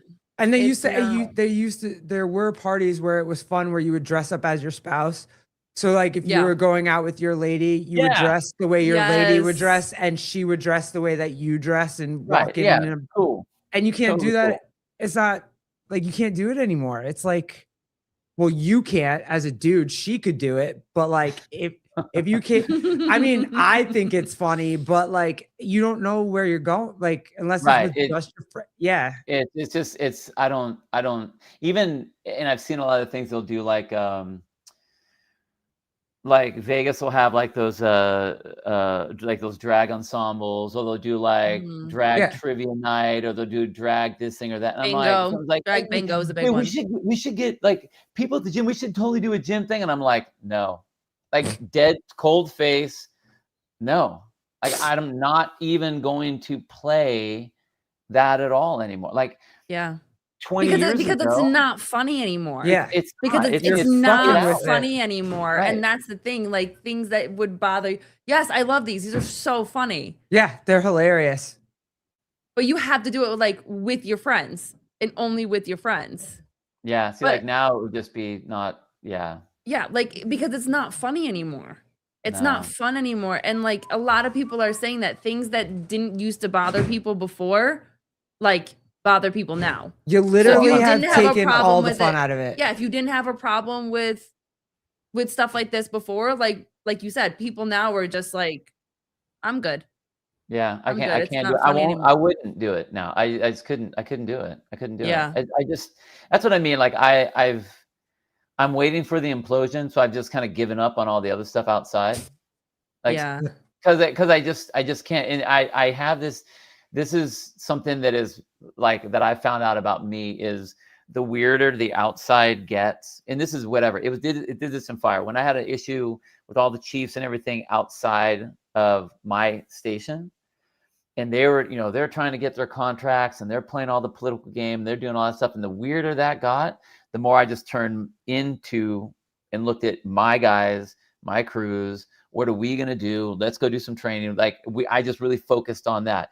When CrossFit gets really, really weird and no one knows what the hell's going on and who's buying and who's not buying and what's happening here. And, the games is this and Dave is that and this and that. I'm like, I don't give a shit. I'm going to turn into CrossFit Inferno. Right. CrossFit Inferno. Turn into CrossFit Inferno for my people. And we're going to do our stuff. Yep. The same thing with this kind of stuff. Like the weirder it gets with all of this, like I'm just not even going to give it the I kind of time. feel I that way will just too. do Yeah. that and We let it just blow kind up. of like Yeah. cave in. We I just just really go, kind of say to I ourselves, don't want to say I don't want to say caving because that sounds like you're caving to something, but I physically and like your emotionally focus. Yep. I turn Yeah. inward. Yeah. Yeah. That's a better way to So say it. Yeah. Well, really quick, because I did want to ask you, obviously, we have to talk about CrossFit with you on here because that's yeah, just what we do. The pyramid, RFK and the pyramid. it's about fucking time. Jeez. What the hell took everyone so long? Can I tell you, and you're gonna roll your eyes at this too. Can I tell you how many responses that I have heard that people are not happy about this? I literally had a guy that I know that's a nutritionist that I had met like in the online space or whatever. And the first line of his post was "fuck you, RFK. You're not gonna take away my donut that I want to have with my kid." And I'm like, you're missing the entire point of Yep. this. The Yep. entire fucking point of what this is. And then there's people that are saying that families are going to starve because they can't afford to eat good food. And there was a vegan woman that was like, how dare he say that we need to eat meat? It's a type 2 carcinogen. It's going to kill you. And I was like, Totally. oh my God, Yeah. where's Everybody. Bill? I need to know. So, all right. So first of all, from those people that gave you all those comments, Yeah. what side of the fence do they reside on? Fair. Okay. So Fair. because RFK is on there, that's why. What the RFK? Down with that. Might as well have said Trump was going to say it. You know, they're just trying to kill everybody. Is what they're trying to do. They're trying to kill everyone because that's what they're gonna kill and starve the children. Yes. You hear what I'm saying? But don't look at Minnesota with the healthcare bullshit and the fucking fraud over there. But yeah, we're gonna. But that is it.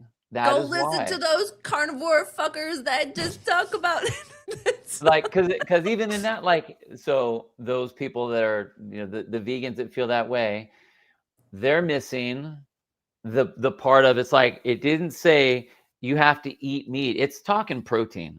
And if anyone when they kicked that thing out, they should have explained, because obviously the general public is so intelligent when it comes to nutrition. I mean, they get all their information based off of every commercial that is on TV. So that's what's going to make sure that they pump all of the smartness into their brains, right? Yes.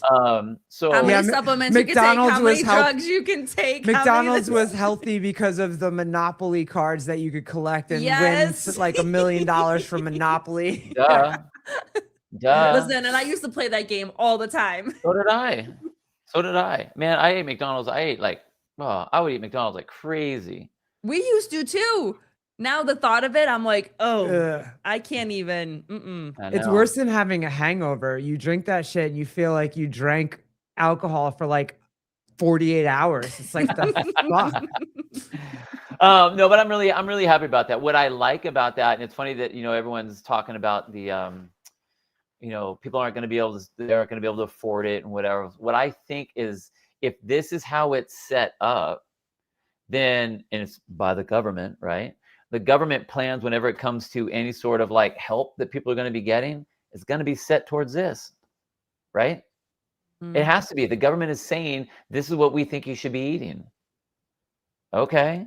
I mean, I really wish they would have flipped it. They would have not flipped it upside down, but just made it an actual pyramid and kept the meat and the protein down at the bottom with the vegetables and make your way up. Because right now it still looks like the start of your meal should be the bread. Yeah. Mm-hmm. Even though it's a little bit, it's still like that. Unless, I mean, maybe they had, paid a couple $1 billion and got some studies and some psychologists and some psychiatrists and people that said, you know what we need to do? We need to test this first to see how people respond to, and we got to go this way because it's too big of a change if we flip it and actually make it the way it's supposed to look. Mm-hmm. Yeah. Well, this is an intermediary step.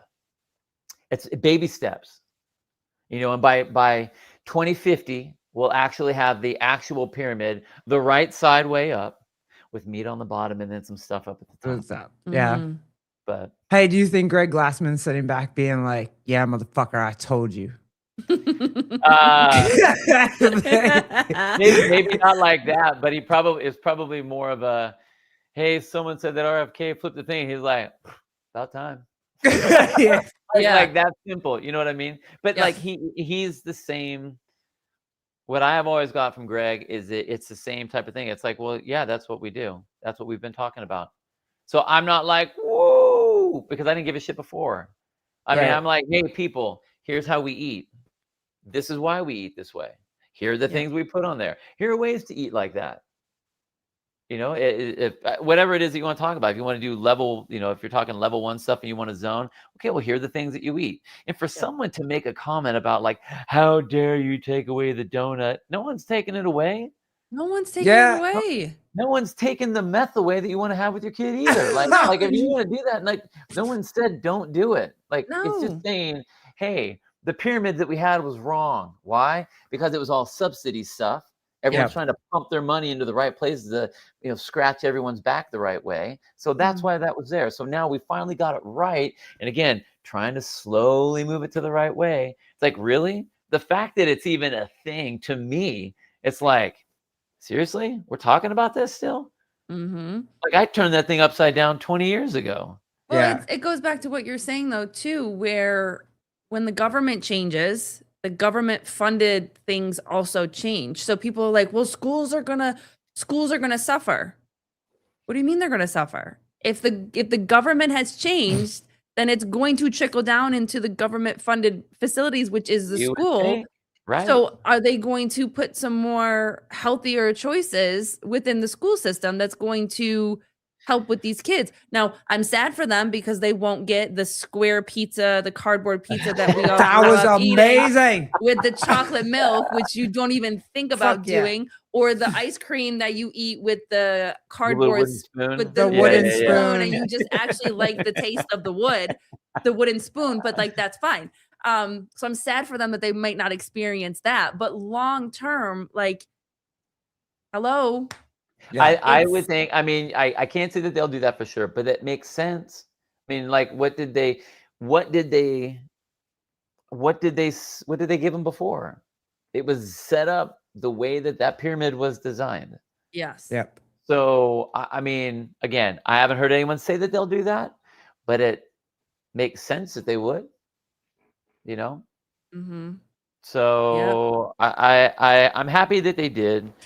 You know, Jeremy, it's I kind of thought like nobody heard that. Wow. Fuck. Yep. No.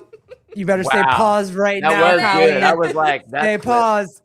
Damn That's it. clipped. Damn. I don't. That is false. So what is it? Colleen likes the taste of wood, and Ortega and I are gonna save the planet if there's no This chat is trying yeah, to make us we're fucked up. straight, Bill. It's- That's yeah, what they're that- trying that's to what do. It's tough. It's tough out here. Shut up, Meg. Shut up, Megan. Shut up, Joseph. Shut up. Oh yeah, that worked out well. Clock cutter. Didn't Michelle Obama try to change school lunches toward whole foods and fail miserably? Yep. Just wouldn't eat the food. Yeah, and I understand that it's going to start slow when a kid, like, we are in the process with little G right now. You know, he had safe foods for a long time and comfort foods for a long time, and now we are slowly backtracking to try to get him to get more comfortable with eating whole foods. Yeah. And we're getting there. Yeah, Slowly. slowly. It's a very slow fucking process, but we're getting there. Now he knows that the difference between food and snacks. And now he is looking at things and understanding, like, when we go look at stuff at the store, I'm trying to find the stuff that has the least ingredients in it. If you have something that has 50,000 ingredients on it, not the best choice for you. Yeah. Right. Let's get closer and closer. 3 proteins: steak, ground turkey, and ground beef. I'll take it. Those are great. Still only likes carrots. Haven't found another vegetable that he likes. I'm still trying, but that's why he still has those pouches, those puree pouches, like that Yeah. kids eat or that the athletes eat as those carbs. You know what I Yeah. mean? But those have literally 4 or 5 ingredients. It's literally like lemon and then whatever the 4 ingredients are that are in there. And it's literally a puree, and he eats those all the time. So he's still getting different vegetables, but carrots are the only vegetables, and pasta, plain pasta. I don't need that many vegetables either. I know eat you're fruit. I not a eat lot of vegetable fruit, though. guy. Not really. You're I not a I'm vegetable eating fruit. guy. Eating fruit. Are you the one that are you like JR? Like you guys just carry like blueberries around with you everywhere? No, I'm not like that. Not to that level, but like, I mean, like my meal is basically it's, eggs, bacon, and an apple in the morning, or it's a pound of meat and frozen mango and like frozen cherries for lunch, and same steak and fruit, whatever, for dinner. So it's the same. I just like it better. And I know that I'll eat it. I mean, it's not that I don't like vegetables. Mm-hmm. They just all kind of taste the same to me. Yeah. And I mean, carrots are easy because they are sweet. I mean, like I would say they're super sweet. Yeah. Yeah. So I get it. Let's end on this. I know that Bill will love this because he loves my stories all the time.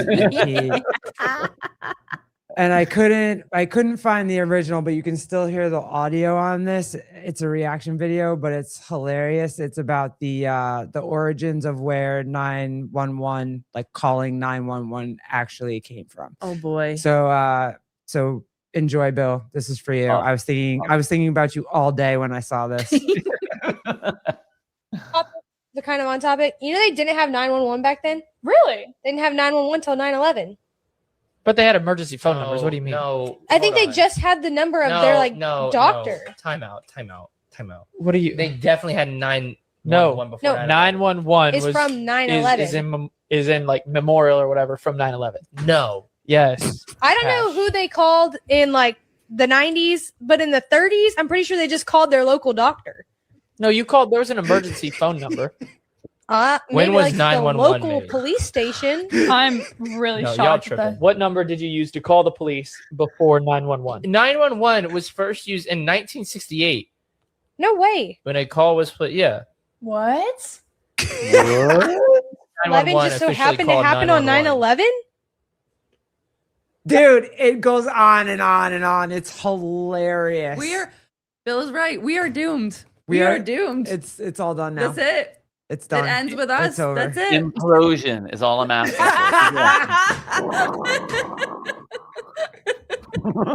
That's it. That's it. Oh, Oh man. my Clock God, cutter. that's- Yeah, that's a you could good one.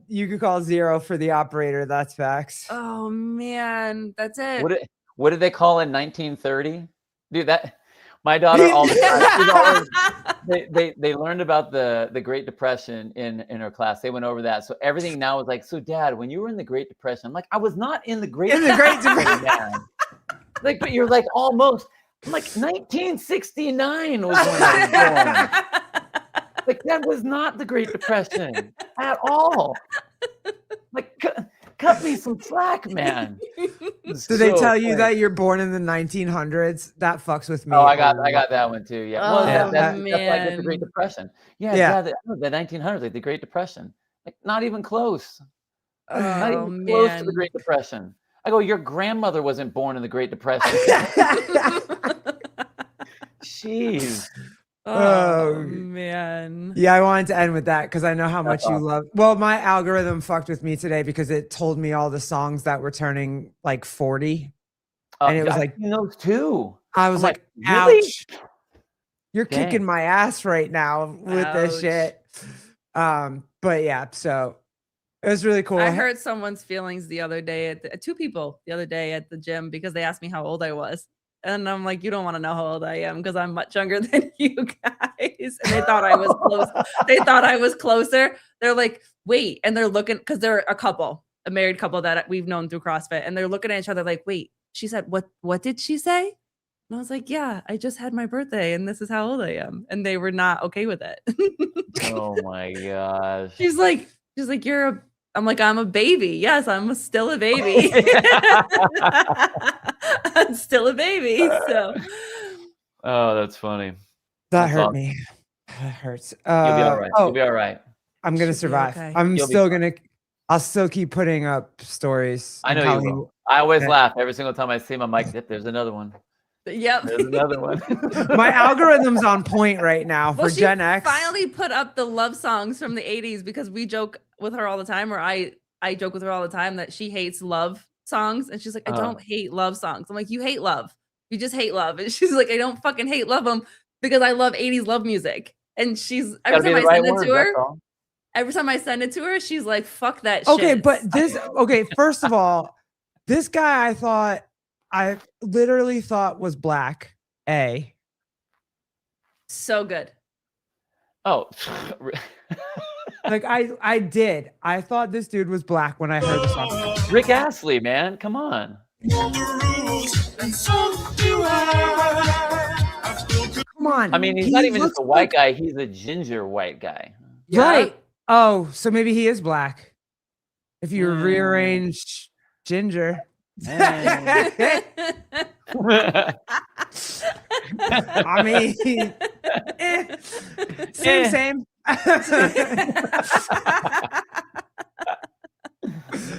But yeah, no, I love this shit. But I don't hate love songs. I just like you play weird ones. This one is great. Especially when I sing them to her. Oh God, I do hate that. She's like, get out. I do hate that. That's get horrible. out of my fucking face. Looks like Jack Farlow. All right, we out.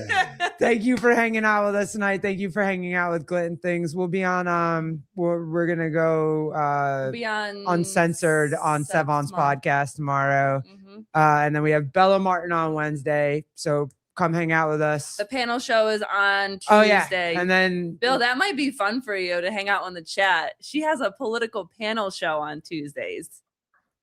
Yeah. She does. Right. And people think I'm right wing on it, by the way. Oh, dang. No way. Yeah. Yeah. All right, guys. Thank you. Guys. Love y'all. We'll see you on the next one. Deuces. No, your mom. We can't bring Bill on the show because they will all